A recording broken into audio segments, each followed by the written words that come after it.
to this evening's Montana Tech Public Lecture Series. We're honored to have a former Montana Tech alum give us a presentation this afternoon, Micah Schaible. Micah graduated from the General Engineering Department with an option in Mechanical Engineering in 2007. And after interning at Resodyne and GE Industrial, he accepted a research position as a DOE Science Undergraduate Laboratory Intern in 2009 at Pacific Northwest National Lab to study stable glass compositions used in high-level nuclear waste storage. In 2011, he received a NASA Earth and Space Science Fellowship as a graduate researcher to carry out PhD research in charged particle interaction with ices and silicates in space at the University of Virginia, where he plans to graduate this May. So please join me in welcoming Micah. Well, thanks. It's really nice to be back here. It's been a few years since I've been in Butte, and not much has changed, which is excellent. It was very nice to be invited to come back, and I'm really looking forward to telling you what I've been up to for the last few years at UVA. So today I'm going to talk about basically what makes up my PhD thesis project, as well as a little bit of research that I did as a master's student. So I thought there was going to be a lot of seniors and undergrads in here, so I did put together a little bit of a background so they get an idea of what I've done, and thanks to Tech, I had a lot of internships, and it was actually at Resodyne I decided I wanted to do research. I also wanted to tell you, just real quick, a little bit about UVA and Virginia, since y'all might not be terribly familiar with it. So it was originally founded by Thomas Jefferson, and he had a grand idea for an academic village, and wanted all of his students and professors to live together here in a location called the Lawn. And so this is his main building here, and then the students live along the sides. Well, of course, it's grown since his time, so now it's about 22,000 students, and it's housed in a nice town in central Virginia called Charlottesville. So this was Jefferson's home. Also, James Monroe lived there. One of my favorite things about it is both Lewis and Clark were born right outside of Charlottesville. So that's a nice little place. That's where UVA is at, and it's where I do my research. So, what is my research? So you might have been wondering, what the heck is space weathering? What is cosmochemistry? So just sort of this little background. Early universe was mostly hydrogen, a little bit of helium mixed in. As time went on, that hydrogen clumped up and started turning into stars. And that's where nucleosynthesis happens. We start getting heavier elements. So those stars turn the hydrogen and helium into oxygen, nitrogen, carbon, and then explode. And when they explode, they scatter all of that stuff all over. And eventually that stuff, it starts reacting with each other. And so when things start reacting chemically in space, that's when we have the start of cosmochemistry. And these reactions can be an oxygen finding a hydrogen and combining. That's cosmochemistry. So as time goes on, these things, they clump up a little bit more, and you start getting larger bodies such as planets, dust grains, and these surfaces are then exposed to the ambient radiation in space, and we get space weathering. And so the ambient radiation is all sorts of different things. You can have plasma radiation from stars, so our stars are hydrogen and helium. At the outer layers of those stars, that hydrogen and helium can then escape, and it escapes as ions, and so that's what we call the solar wind. And that solar wind can come in, knock stuff off the surface in a process we call sputtering, or it can break things up into bulk and cause radiation damage. You also have light radiation that can come in and knock stuff off the surface. As well as the dust grains, small dust grains can collide with bigger bodies, and we call that micrometeorite impacts, and that's what creates what's called a regolith. So a regolith, now I'm going to use this word several times, is basically just dust. It's space dust. It's what happens on the surface of the moon to make tiny, tiny little particles. And so that's what we mostly worry about is regoliths. So what's hitting these bodies out in space? The first one I already mentioned is the solar wind plasma, and that has a peak at about 1 keV in energy. And so most everything's coming off there. In addition, though, these bodies, they can be in orbit around planets like Saturn and Jupiter. Now, Saturn and Jupiter, they have very strong magnetic fields, and so charged particles can become trapped in the electromagnetic fields there, the magnetospheres they're called. And then those particles, they're moving along the magnetic field, and they can hit bodies in orbit around those planets. So this would be like, well, I show here, Saturn, the moons of Saturn are exposed to the plasma, and I'm going to talk about that a little bit more later. I also mentioned light radiation. Mostly we're familiar with the visible spectrum, but of course there's IR light as well, so that can work to heat bodies. And then the energetic stuff, UVs and X-rays, they can actually damage materials. We can't sit under an X-ray all the time. They put those big lead things around us to protect us from X-rays, right? So X-rays are damaging radiation. And then also micrometeorites. So the first project I'm going to talk about was the one that I have the NASA fellowship for, and this had to do with the formation of water on the surface of the moon. So I'm going to talk first about the experimental system that I did these experiments in, and then a little bit about the results that we got. So the first question we always want to ask when we're doing these experiments is why do we want to make this measurement? So since the Apollo era, it was consensus that there wasn't any water on the moon. The rocks that they brought back didn't have any hydration features in them. They were bone dry. And so it was a bit of a surprise when in 2009, several spacecraft taking reflectance spectra of the moon saw that in their spectra, there's this little absorption here. And that absorption sits right where we find water. And so it was kind of new. Where is this coming from? Why is there now water on the moon when we didn't ever think that there was? And so those absorptions, we can see, aren't ice. So ice absorbs light at a higher wavelength than what they saw on the moon. But it was similar to both water and hydroxyl. So hydroxyl is just an OH, and then that oxygen is bonded to something else. And so the water that they saw it varied as a function of latitude. So at higher latitudes, towards the poles, you have a strong signal. And this signal on the left here, this is the water signal. And so they saw very little near the equator. But then up towards the poles, they saw this water absorption increasing. But then there was also this 2.8 micron absorption band. And that band, that was the hydroxyl. And so that's present even at the equator. And so it makes sense that we would have water near the poles because the poles are cold. And so if you have water coming from comets or, I think I say here, meteorites, so comet can hit the surface of the moon. Comet's mostly water, it spreads that water all over. It then migrates towards the poles. Yeah? Is that the only wavelength to check? Because water's got absorption bands all over the place. Do they check any others? It does, but this is the most strongly absorbing water band, and it was still a pretty faint signal. And you can get diagnostic, is this water, is this hydroxyl based on other absorptions. This is the one that at least these instruments saw, and the other ones were just too small to see. And I'll talk a little bit about the different absorption bands later. So anyway, we can get this water from different sources. It can come from comets and meteorites, and if that happened, we would expect it to migrate towards the poles. It could also outgas from the lunar interior.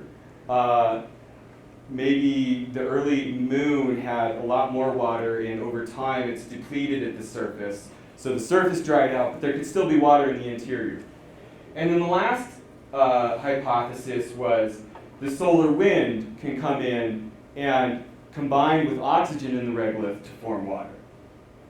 Well, we can also lose water, first through photoabsorption, which is light comes in and desorbs, or the solar wind sputtering that I talked about.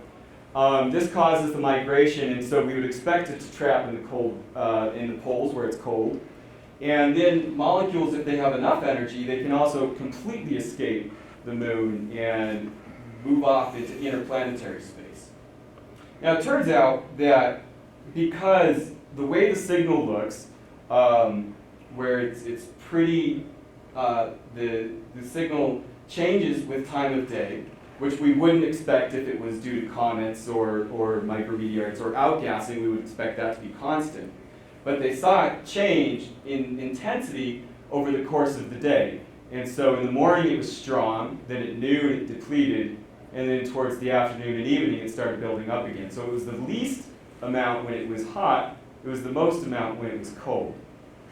And so that sort of ruled out both the cometary thesis and the lunar outgassing thesis, because neither of those were able to explain these trends in the signal over the course of the day.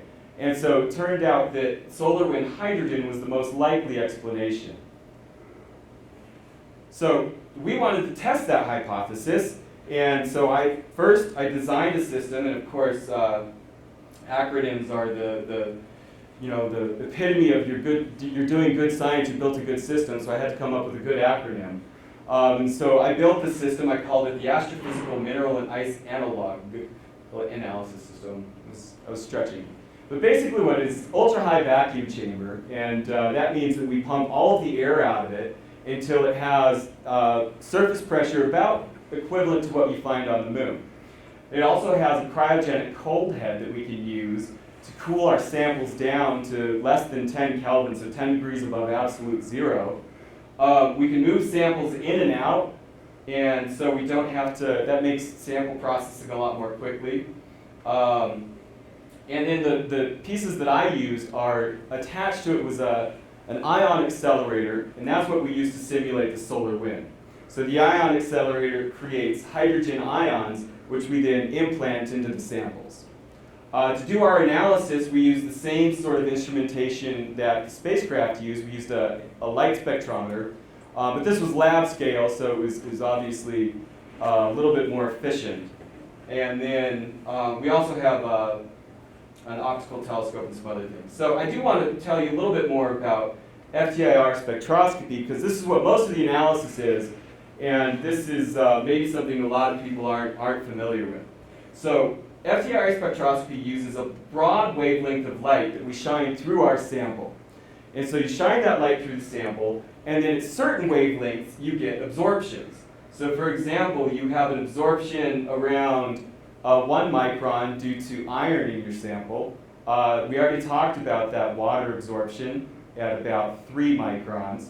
And then SiO absorbs, and so each of these absorptions at this given wavelength is diagnostic of what you have in your sample. So you're only, if you see this signal here, you know that you have OH in your sample. Okay? And it could be H2O, OH, or it could be just OH. It's for both of those. And so the experiment that we did is basically this. So you have a lunar regolith, and this regolith is mostly silicates, so Si and O. Right? There's some other stuff mixed in there, but predominantly you have silicon and oxygen. Now we have these ions coming in, and these ions, they can break these bonds between the silicon and the oxygen, and then they get stuck there. And so when the hydrogen comes and it gets stuck in the soil, it can then pick up one of these bonds, bond to an oxygen, and that gives you your OH. So now we have these broken bonds, and we form little OH molecules all over here. And this is what is increasing that absorption, or so it was thought. So this is what we wanted to test. And so the experimental setup looked like this. We would first put our sample on the sample holder. We would then irradiate it with the ion beam. and then pass the light through it, both before and after irradiation, and look for changes in that absorption spectrum.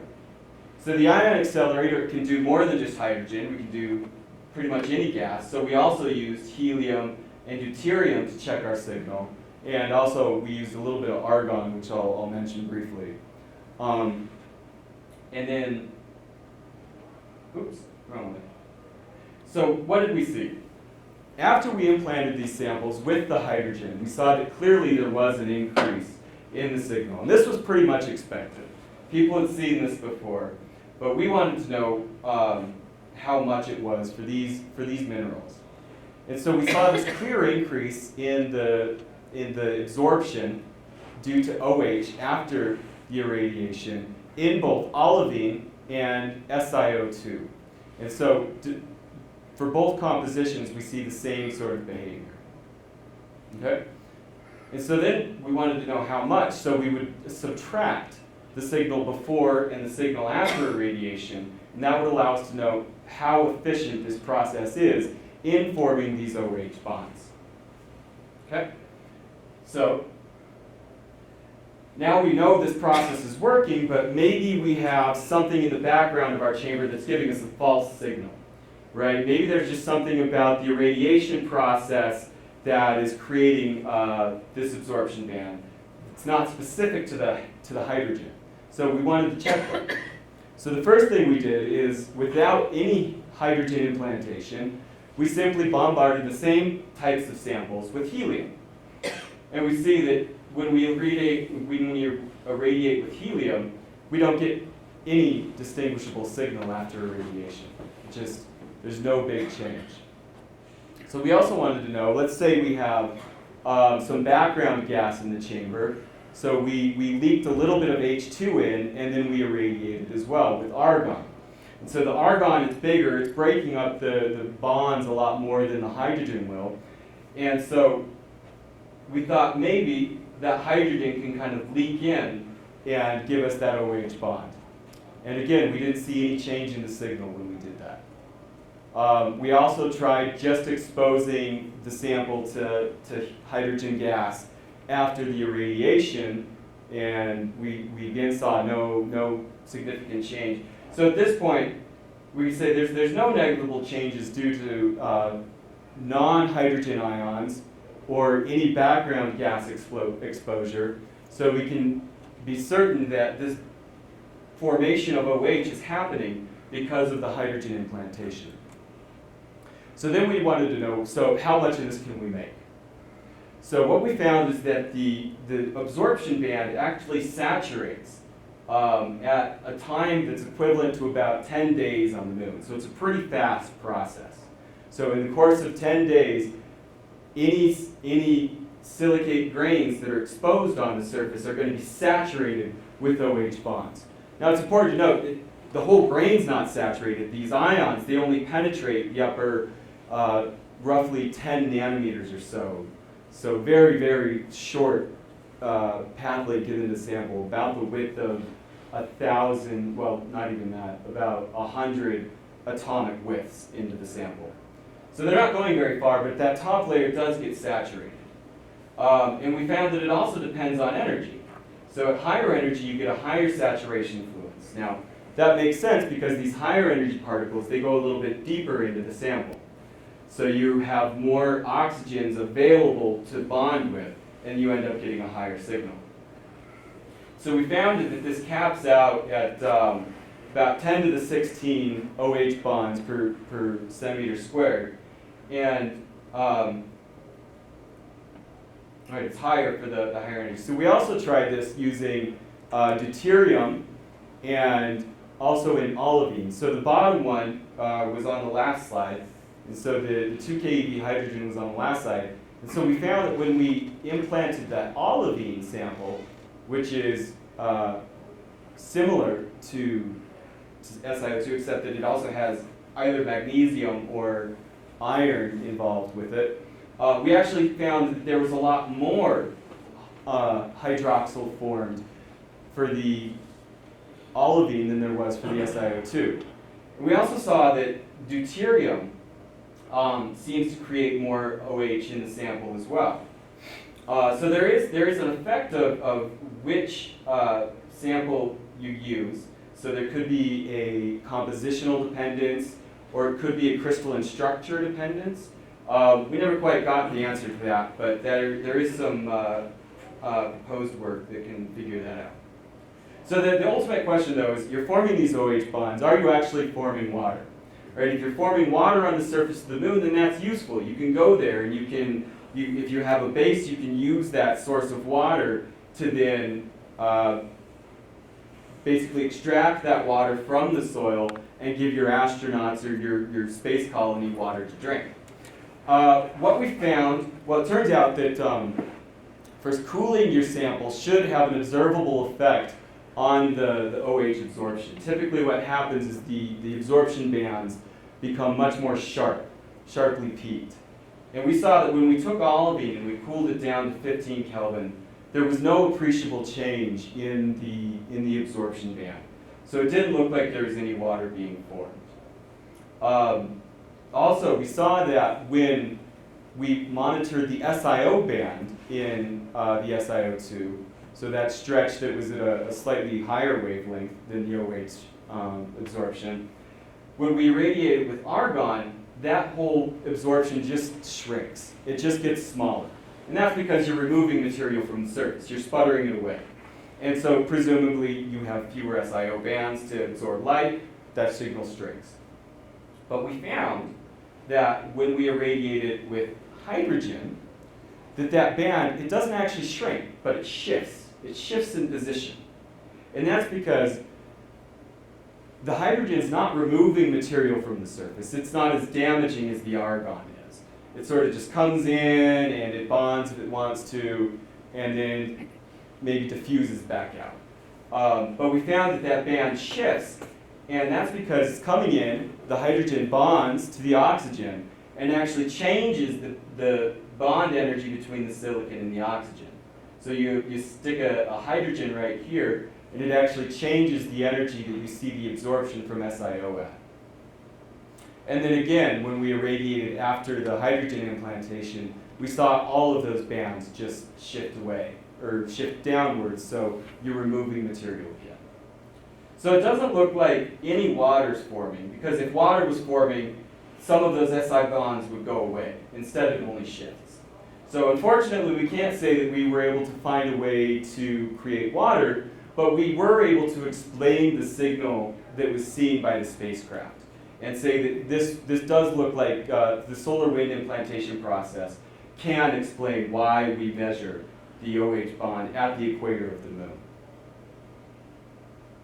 Okay.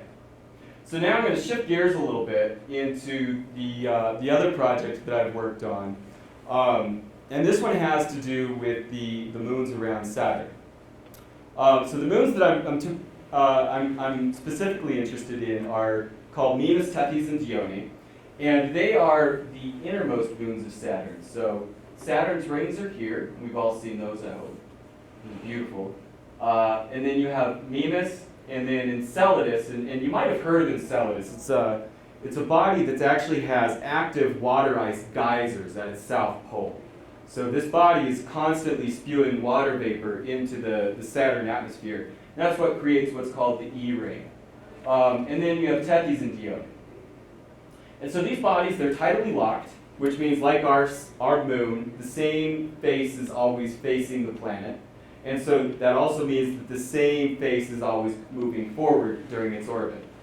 And so that same face is always moving forward. They're predominantly water ice with pretty small grain sizes, and you can have roughly 50 to 90% porosity on these bodies.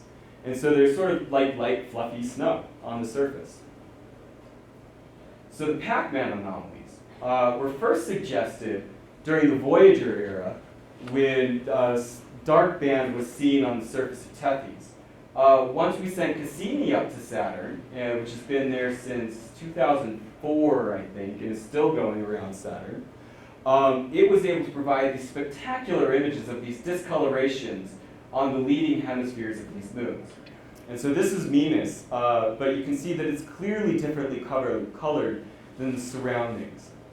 They also found that the thermal conductivity of the material within the anomalous regions was higher than the surroundings. And so what I'm showing here in color are the temperature maps. And during the daytime, the temperature outside of the anomalies is higher because the thermal conductivity inside the anomalies can transport that heat away more quickly. And so this is where the name Pac-Man came from, is from these images. It sort of looks like you can imagine Pac-Man here eating, this is called Herschel crater, eating the power pellet of Herschel crater. So they then showed that the boundaries of these anomalies match up well with what we'd expect for high energy electrons caught in the magnetosphere of Saturn. So typically, the plasma in the magnetosphere co-rotates with the planet a little bit faster than the moon, so it catches up from behind. And so that's what you sort of see here is sort of these bright spots on the trailing hemisphere. But at high enough energies, these electrons can start moving anti-co-rotational, so they start moving in the opposite direction. And so then they hit preferentially on the leading hemisphere. You can think of it as driving your car through a rainstorm, right? You don't have anything hitting on the back of your car. All of the rain hits on the front. And so that's what these moons are doing. So they're sort of sweeping up these high energy electrons as they move along. And so the boundaries, the deposition contours of those high energy electrons happen to match up well with those anomalies that they've seen in the thermal imaging and in the optical imaging. And so there we go, right? We have an explanation for this. But correlation is not causation, and we wanted to know, all right, what is it about these electrons that can change the properties of the regolith? And specifically, how are they increasing the thermal conductivity of that material? Is there a clock? There we go. Oh, we have plenty of time. Okay. So generally, the way that heat is transferred through packed beds of material can be through convective heat transfer, which is transferred through the gas phase, heat transfer through the gas phase, or radiative heat transfer, which anyone that's ever put their hand over a stove has experienced. It's thermal radiation from the surface. Or it can be through contact between the grains, conductive heat transfer. So these moons, they're cold, so the radiative heat transfer is negligible. And also they're airless, so there's no convective heat transfer. So for these bodies, all of the heat transfer is limited by the contact in between grains. So if these electrons, they're changing the thermal conductivity of the soil, they have to be changing how the grains come into contact, or how much material is connecting those grains. So the first thing that we did is we did some continuum simulations looking at two water ice grains and how does heat flow between them. And so the first thing that we saw was that there's very different dependencies depending on how much material connects those two grains. So these top images here I have the temperature, so cold and hot, cold and hot. And in the bottom I have the rate of heat transfer between the grains, so the heat flow density. And so you see when there's a lot of material connecting the grains, the heat transfer is actually limited to just the outer edges of that connecting region. And so that gives you less region that heat is transferred through. But when they're small, you have effectively that whole region is transferring heat with the same intensity. And this is important because not so much for the heat, the thermal conductivity that we got out of these simulations, but because when we're thinking about these electron processes and how they can grow the what I call the cementation in between the grains, it really depends on how much material was there in the beginning. So if you have a little bit of material, these processes go fast. If you have a lot of material, they're going to go a bit slower. And so using what we got out of these, we know that probably the connective region has to be pretty small in order for these processes to happen. And so we have a good idea of what this contact looks like now. How can the electrons mobilize water molecules to then center these grains together? How can we grow that connecting region as a result of these electron interactions? And so centering's been studied for a long time, right? Ceramics are centered. You take small grains and you press them together strongly, and you get a nice continuous ceramic. It's also been studied in nuclear reactors, where the fuel rods will grow together over time as a result of the electron damage, or the neutron damaging of the rods, and you will see these rods slowly grow together over time. And so it's been well studied, and we know that typically the sintering mechanisms can happen through mostly these four mechanisms. So the first one is diffusion of molecules along the surface. The other one is ejection of molecules from the surface and then reabsorption in the contact region. Also, they can diffuse through the bulk or along the boundary in between the grains. And so we see that initially we have some smaller grain radius, and what we want to know is how efficient are these electrons at then growing that contact radius to larger sizes. But of course, in the real world, things aren't so simple as smooth spherical grains. So in reality, what we have is probably rough ice grains that might have sort of a very irregular contact with pores and voids inside. And that might be changing these processes. And that actually turns out to be important in the results. But just as a rough estimate, we wanted to estimate, is this even feasible? Are we heading down the wrong track here, or is this sintering process seem like it could create these anomalies? And so the first thing we did is we took some experiments that had been done on the compaction of ice due to ion radiation. So these ions came and they actually densified the ice. They made it more dense. So we extrapolated from those results, and we got that the sintering should take place in about 0.02 million years. Now, in order for these anomalies to become stable, the electrons have to be more efficient than any process that's going to then reset the surface. And so the different processes that can reset the surface are micrometeorite bombardment, which is going to come in and it's like shooting a BB at a sand pile. It sort of breaks everything up, distributes it over the surface, and if these things are large enough, then they can distribute a lot of material. And so that's going to effectively erase any effects that the electrons have created. The other source that can then obscure these anomalies is the E-ring grains that I mentioned earlier. So you have this constant source of material from Enceladus, which has been snowing down on the surface. And that snow covers up any effects that the electrons have created. And so in order for these things to form in the way that we see, this process has to be faster than either of those. And so just on sort of these rough estimates, we thought, well, it's at least feasible. Now, it's feasible, but let's study it in a little bit more detail. So what we did is we first simulated the effects of electrons impacting with water ice. And when we did that, we found the electrons penetrated only to depths of about a centimeter or so below the surface. Now this was really cool because it turns out you can calculate something called the skin depth of the regolith. What that is during the course of the day, at what depth does the temperature change? At what depth does the regolith temperature change?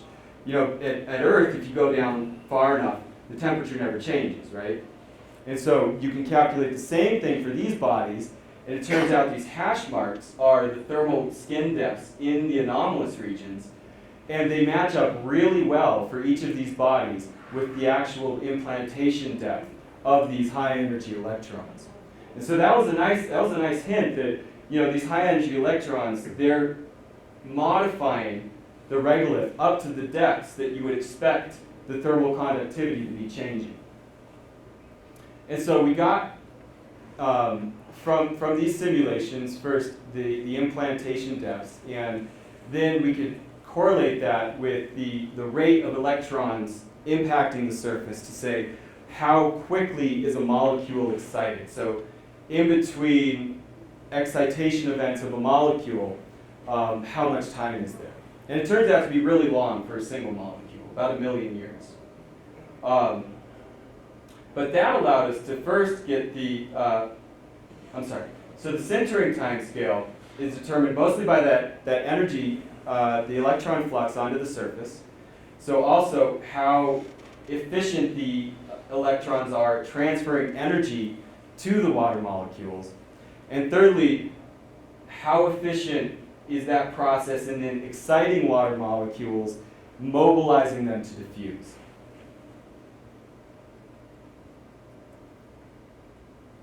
Ooh, got stuck there. So, we first calculated the thermal diffusion coefficients due to the radiation, and we saw, well, it looks good. At the temperatures at Mimas, which is about 80 to 90 K, these radiation processes seem to be a lot more efficient than any thermal sintering processes. So that was nice. And we then used those with standard sintering equations to calculate what is the length of time that it's going to take to sinter these molecules. And so what we did is we calculated the sintering rates, and then we basically add up at every point along that curve that rate, and we can get a time scale for sintering. And so I show here 2 different grain sizes. One of them is 25 micron grains, and the other one's 5 micron grains. And everything else on these 2 plots is the same, well, except for these curves. And so what it shows is that for larger grains, these processes are much slower than they are for smaller grains. And so if you have a small grained regolith, it's going to sinter much more efficiently than will a large grained regolith. And so we plugged in several different regolith properties, changing the grain size, the porosity of the regolith, the thermal conductivity of the grains in the regolith. What we ended up finding was that the sintering process only works for a given set of regolith properties. Now, if you remember the graph I showed earlier, or the chart I showed earlier, the turnover time scales for Mimas and Tethys was about 0.1 to 0.9 million years. And so all of these processes that have larger grains are too slow. Anything that has a low thermal conductivity is too slow. And I show out here on the left max and min. And so this was us sort of playing around with the efficiency of electrons in mobilizing molecules, those water molecules. And so max corresponds to what you would expect for a nice, crystalline, normal water ice, whereas min is something that you expect if it's sort of a rough grain with lots of little edges and points on it, and probably composed of amorphous ice instead of crystalline ice. And so what we found is that these processes only work if you have small grains and a relatively rough grain. And so that was nice because it allows us to add a new means of constraining what these regoliths look like based on not just the light images that we get, but on the physical processes that are happening on the surface. And it throws me.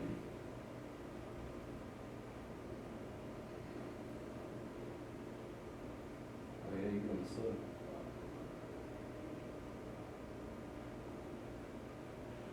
I hit the button, I'm just going to wait for it to change.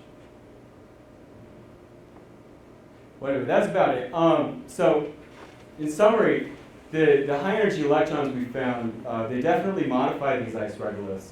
And based on our modeling, we can say that it is efficient enough to create thermal anomalies, stable thermal anomalies on these surfaces.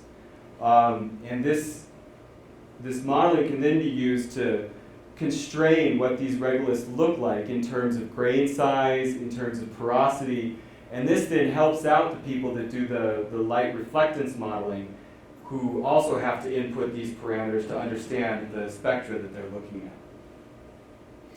So I want to say big thanks to first NASA, who funded all of this work, and also my advisors, Raul Bargiola and Bob Johnson, who've been a huge source of just a great inspiration and taught me just tons.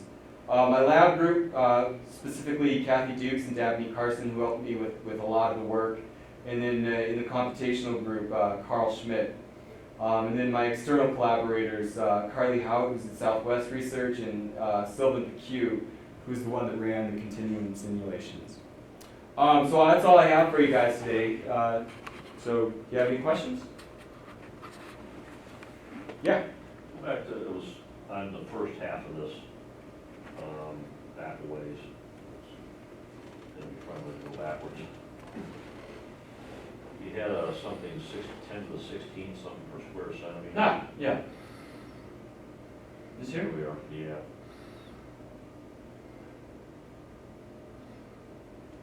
So if I had a cubic centimeter of that, if I assumed it was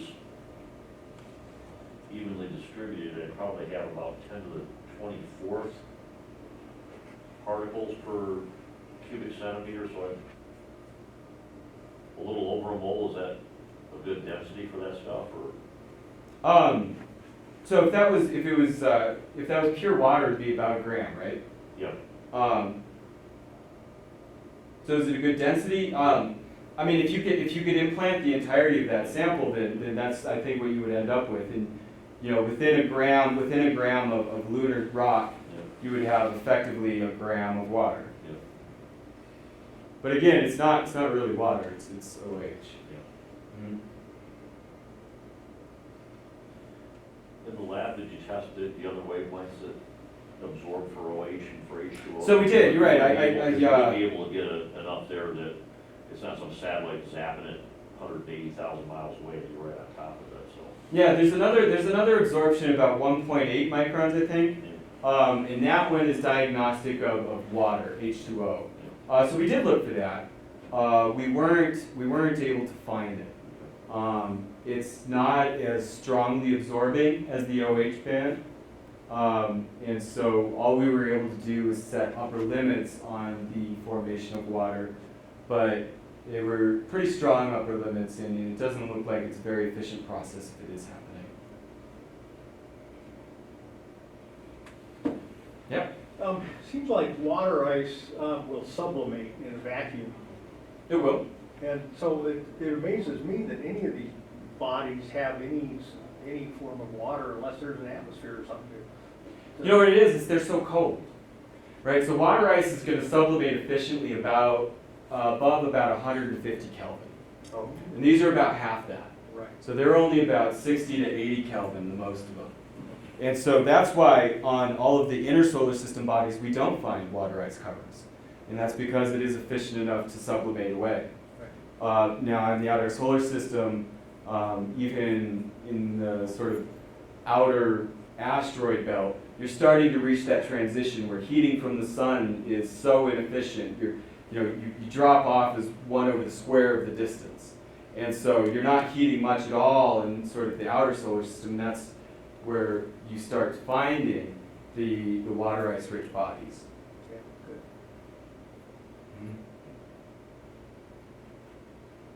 Could you simulate your ice sintering with your FTIR apparatus? Or? We've thought a lot about how to do that. It's sort of tricky with the water ice because the formation of these grains in the outer solar system is very different than how water forms here. You have this outburst from Enceladus, and then they rapidly cool in a vacuum. The way people do it on Earth is to get these small grains. They typically shoot water liquid into liquid nitrogen, and that rapidly freezes them. But then moving that around, keeping it cold, we never figured out a way to do it with that system. There are people that do it. There's a couple groups over in Europe that look at this a lot and try and determine the thermal conductivity of ice grain regoliths. But we've not been able to come up with a good mechanism or a good experimental plan to pull that off.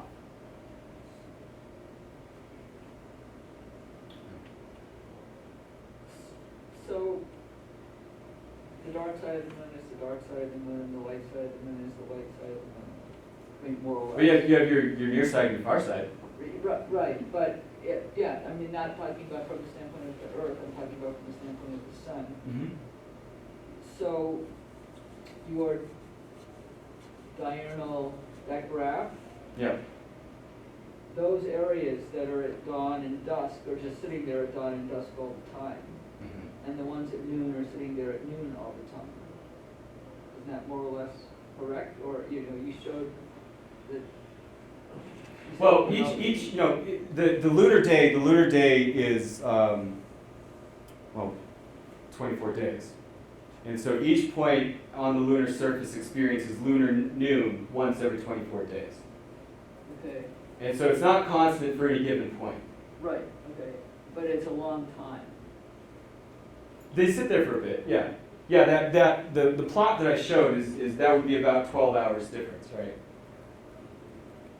Or 12 days, sorry. 12 days. Yeah, so lunar morning happens, and then 12 days later, lunar dusk.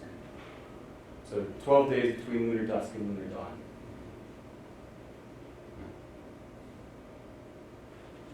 And so, in some sense, those lunar, it's kind of an equilibrium. I mean, it's not like the sun is passing over it and over 2 hours it goes from being dark to being light to being dark again. I mean, it's kind of a very slow process. Mm-hmm. So that, in some sense I'm thinking, okay, at noon, whatever's there, it's been cooked there for a long time. Mm-hmm. And the temperatures are much hotter than they are That's right. when it's nighttime. Mm-hmm. I'm just trying to wrap my head around. So remember though that this process, it took equivalent of about 10 to 15 days to saturate. I don't think there's a really good answer why you have this variation, especially if it's not molecular water. If it was molecular water, it would make sense because it's going to be going away at noon. And maybe it just takes a while for those grains to heat up enough to drive it off. But it's basically half. The band depth is half because it's 6% versus 12%. Mhm. I mean, it's not the way it looks. It looks like it's just a little bit there. It's huge. Yeah. All over the place. But it's about half. So I'm speculating, but we have the two different absorptions. The one on the left is due to molecular water. The one on the right is due to the OH absorption. And OH minus, OH. So it's SiOH, Schaible.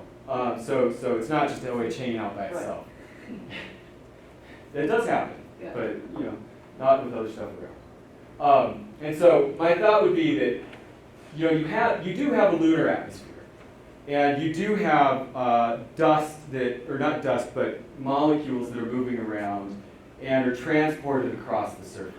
And there's actually been recent measurements that show this for argon, where during the day it's all driven off of the surface, but then it reaccumulates on the dark side at night. And then so you get a spike in the signal early in the day that then drops off, and then once it comes around again, it sort of builds up on the surface, and then once it comes around, it's driven off.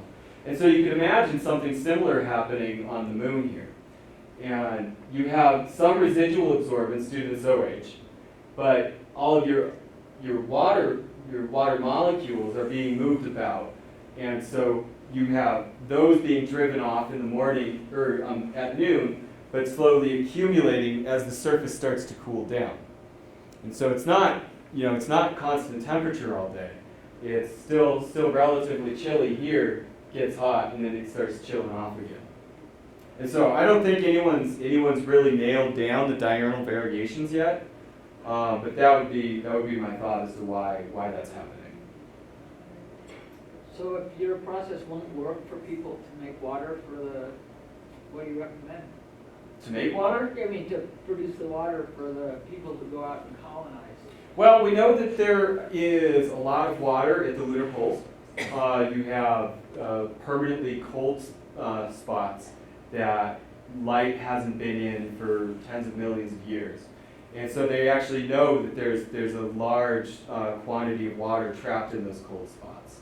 That would be, for lunar exploration, one source that you could go. They say Mars has some water in the subsurface as well, so I think extracting that water from those environments is what people are really looking to do. It's not easy.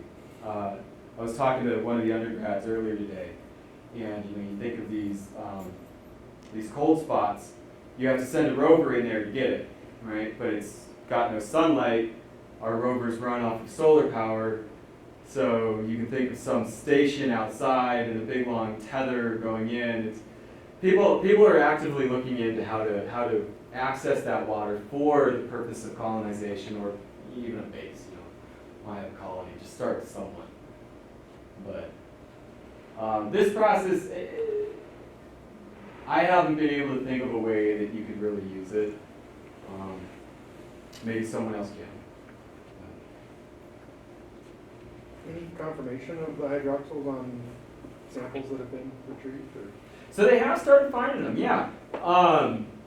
It turns out that there's a lot of contamination from Earth atmosphere, no matter how much you work to shield those samples on return. And so people did early on, they found water in lunar samples. It just happened to have the exact same isotopic ratio as the water found in that region, so it was obviously contamination. But what they've done is they've used basically the same sputtering process that I talked about. They use argon, xenon ions, and erode away the surface. And once they erode away enough that you can say there's not been any contamination, then they can start collecting signal, and they are able to find water coming out of those signals, out of those samples. And they also, as further confirmation, in the last several years, they're starting to find similar absorptions on lots and lots of asteroids. And so it's turning into a mechanism that could be very important in the formation of rocky bodies, because the strength of a hydrated material is very different than a pure material. And so it could have implications for geophysics of planet formation as well.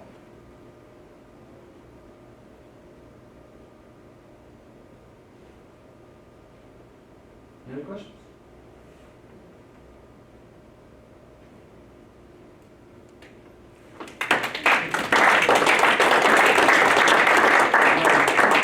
Thank you very much, Micah.